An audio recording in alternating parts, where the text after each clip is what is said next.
अगर ये मान लिया जाए कि बंगाल क्रांतिकारी आंदोलन का गढ़ था तो अतिशयोक्ति नहीं होगी। बंगाल में क्रांतिकारी विचारधारा को बारिंद्र कुमार घोष एवं भूपेंद्र नाथ यानी विवेकानंद के भाई ने फैलाया। सन 1906 में इन दोनों युवकों ने मिलकर युगांतर नामक समाचार पत्र का प्रकाशन किया। बंगाल में क्रांतिकारी आंदोलन की शुरुआत भद्रलोक समाज नामक समाचार पत्र ने की। इस समाचार पत्र ने क्रांति के प्रचार में सर्वाधिक योगदान दिया। पत्र के द्वारा लोगों में राजनीतिक एवं धार्मिक शिक्षा का प्रचार किया गया। मीमांसा में आप सभी का स्वागत है।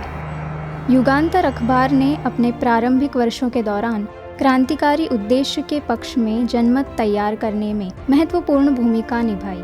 क्रांतिकारी हिंसा के विचार ने बंगाल की राजनीतिक संस्कृति में एक नया और अस्थिर तत्व पेश किया, जो बम फेंकने की तुलना में बोर्डरूम की साजिशों से अधिक परिचित था। युगांतर लेखकों ने कुशलतापूर्वक एक राजनीतिक भाषा को तैनात किया, जिसका उद्देश्य राजनीतिक हिंसा की विचारधारा को वैध बनाना और स्वतंत्रता प्राप्त करने के लिए एक तकनीक के रूप में हिंसा के उपयोग को स्वीकार्य बनाना था। बारिंद्र घोष एवं भूपेंद्र नाथ के सहयोग से ही 1907 में मिदनापुर में अनुशीलन समिति का गठन किया गया, जिसका उद्देश्य था खून के बदले खून।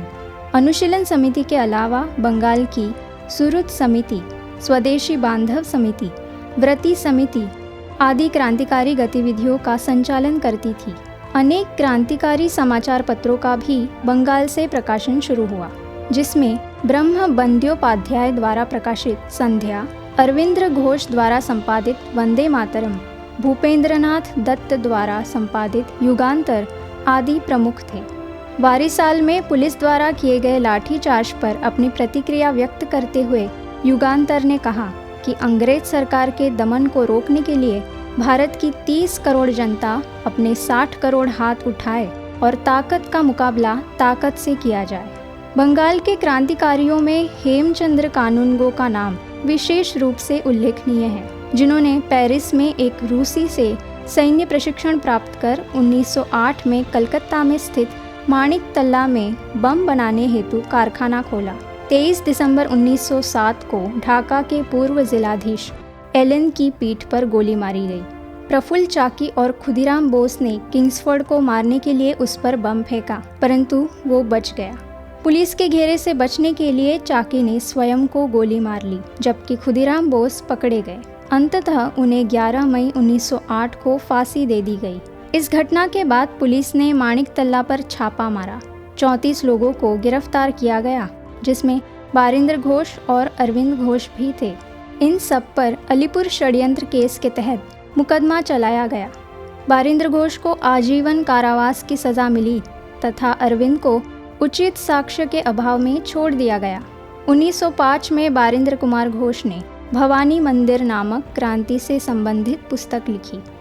बंगाल के एक और क्रांतिकारी जतीन्द्र नाथ मुखर्जी थे, जिन्हें बाघा जतीन के नाम से भी जाना जाता था।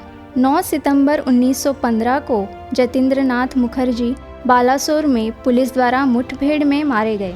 बंगाल में बढ़ रही क्रांतिकारियों की गतिविधियों के दमन हेतु सरकार ने 1900 में विस्फोटक पदार्थ अधिनियम तथा 1908 में समाचार पत्र अधिनियम का सहारा लेकर क्रांति को कुचलने का प्रयास किया।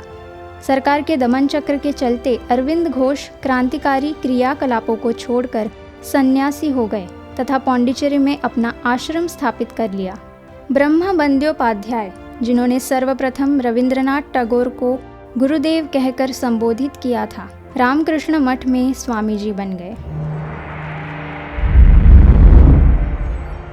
भारत के स्वतंत्रता संग्राम से जुड़े क्रांतिकारी तथा उनके आंदोलन के बारे में जानने के लिए ज़रूर देखिए मीमांसा। साथ ही इसी तरह के इंटरेस्टिंग वीडियोस देखने के लिए हमारे सागर व्यासपीठ इस चैनल को सब्सक्राइब करना ना भूलें।